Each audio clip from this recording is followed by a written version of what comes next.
अस्सलाम वालेकुम viewers, Ghulam Mustafa Islam state and builders के प्लेटफॉर्म से बहरिया टाउन कराची के अंदर अभी जो रिसेंटली ग्राउंड फ्लोर अलाउ किया गया है उससे मुतल्लिक डिस्कशन के लिए मेरे साथ मौजूद हैं सैफुल्लाह साहब। अस्सलाम वालेकुम सर। वालेकुम अस्सलाम। कैसे हैं जी आप? अल्हम्दुलिल्लाह जी बस। बहरिया टाउन में हम देख रहे हैं कि आए दिन कंस्ट्रक्शन कॉस्ट जिस हिसाब से बढ़ी है तो बहुत सारा कस्टमर ऐसा था जो ग्राउंड फ्लोर बनाना चाह रहा है। तो इस हवाले से आप क्या समझते हैं कि ये ग्राउंड फ्लोर जो जस्ट अलाउ किया गया है ये क्या कंस्ट्रक्शन की पेस को बढ़ाएगा?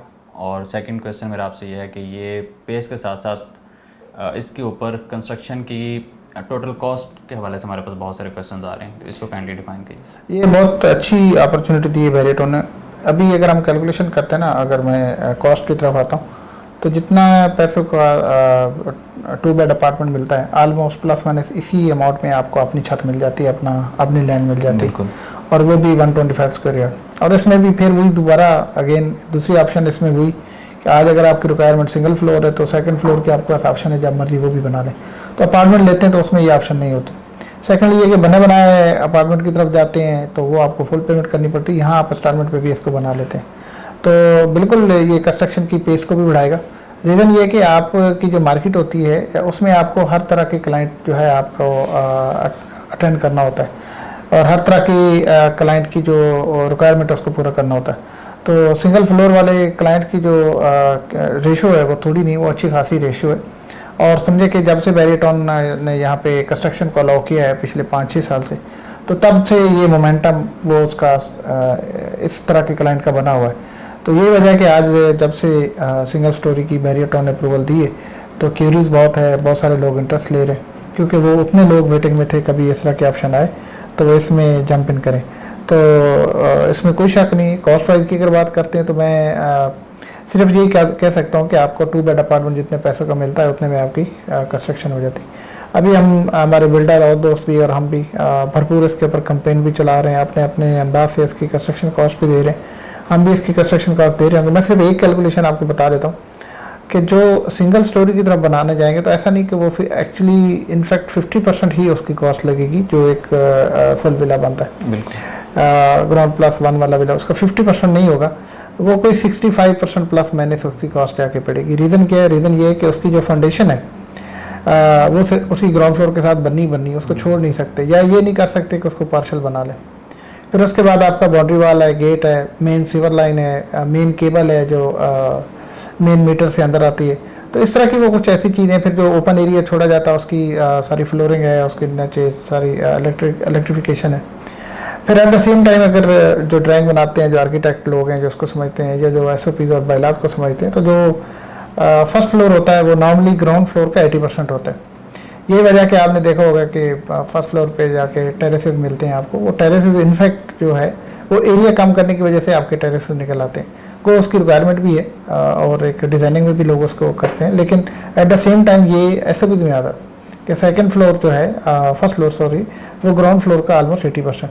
तो एक तो फर्स्ट फ्लोर का एरिया भी कम होता है, और सेकंडली उसके साथ वो जो बाउंड्री वाल है, गेट है, मेन सीवर लाइन है, इलेक्ट्रिक मेन केबल है, इस तरह नीचे जो फाउंडेशन है, बाकी रिटेनिंग वाल जो है C2 जिसे हम कहते हैं, तो वो एक हैवी एक्सपेंसेस है। फिर इसी तरह टर्माइट कंट्रोल होते हैं, ये सारी वो चीज़ें हैं। FDT टेस्ट होता है, सॉइल टेस्ट होता है, वो पूरी एक्सरसाइज आपको करना पड़ती है। और दूसरा at the same time drawing भी आपको फुली अप्रूव करानी है। ये नहीं कि आज अगर आप ड्राइंग कराने जाते हैं तो आपको सिंगल फ्लोर की ड्राइंग आपको पूरी करानी है अप्रूव, लेकिन उसमें आपके पास ये प्रोविजन है, आप सिंगल फ्लोर पे लेके उसका कंप्लीशन सर्टिफिकेट लेके आप शिफ्ट हो सकते हैं।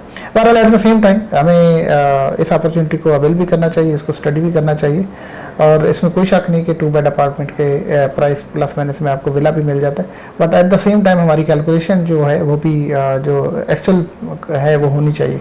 तो एक्चुअल ये कि एटलीस्ट 60% ऑफ कंप्लीट विला आपको सिंगल फ्लोर की कॉस्ट पड़ती है। बाकी ये कि शुरू में कुछ इस तरह की भी थे कि 2 साल तक आपको फर्स्ट फ्लोर बनाना है, लेकिन वो इतनी कोई स्ट्रिक्ट वो नहीं है, और फर्दर जाके बहरिया टाउन इंशाल्लाह इसको और ईज भी कर देगा। अभी भी खैर ईजी है, क्योंकि जो बंदा एक सिंगल फ्लोर बना के में शिफ्ट हो जाता है तो ज़ाहिर है जब उसके पास फर्दर उसके रिसोर्सेज होंगे या उसकी रिक्वायरमेंट होगी तभी जाके वो उसको बना पा रहा होगा। तो अगेन ये है कि बहुत सारी क्यूरीज भी हैं, लोग इंटरेस्ट भी ले रहे हैं, तो इसमें वर्किंग करने की ज़रूरत है। एंड यूज़र को भी वर्किंग करने की ज़रूरत है, एज ए बिल्डर भी इसको वर्किंग करने की ज़रूरत है। प्रेजेंट में कोई डिसीजन लेना कि ये सिंगल फ्लोर है तो ये आधी कॉस्ट आएगी या ये बस इतने में ही बन जाएगा, तो वो बाद में प्रॉब्लम ज़रूर होंगे। तो इस कैलकुलेशन की ज़रूरत है और इसमें जैसे मैंने बोला कि एटलीस्ट 65% आपका वो कॉस्ट आएगी। बाकी सारे स्टैंडर्ड SOPs उसी तरीके से हैं, ट्रांसफ़र फीस भी उसी तरह उतनी लगेगी, टैक्स भी प्लॉट को ट्रांसफ़र कराने में या विला कराने में उतना लगेगा, ड्राइंग भी उतनी आएगी, आपका वॉचमैन भी उतनी सैलरी लेगा। अगर हम 1 साल का विला बनाते हैं तो वॉचमैन ने भी पूरी सैलरी लेनी है, अगर आप सिंगल फ्लोर बनाए या डबल फ्लोर। ये इस तरह की कुछ चीज़ें हैं, जब हम इनिशियली वर्किंग करते हैं तो इन चीज़ों को मिस कर जाते हैं, लेकिन कैलकुलेशन जब होती है एट द एंड तो वो ये अच्छी खासी पेमेंट बनती है। फॉर एग्जाम्पल मैं जस्ट वॉचमैन की सैलरी लेता हूँ तो वो तकरीबन 3 लाख 1 साल की उसकी सैलरी बन जाती।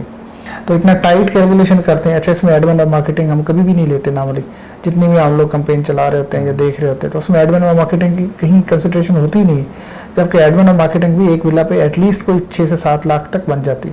सिर्फ मैं एडमिन और मार्केटिंग कॉस्ट लूँ और गार्ड की सैलरी लूँ तो तकरीबन 1 मिलियन के आसपास तो सिर्फ ये कॉस्ट आती, और ये आती हम कहीं लिखें या ना लिखें, कंसिडर करें या ना करें, ये आती।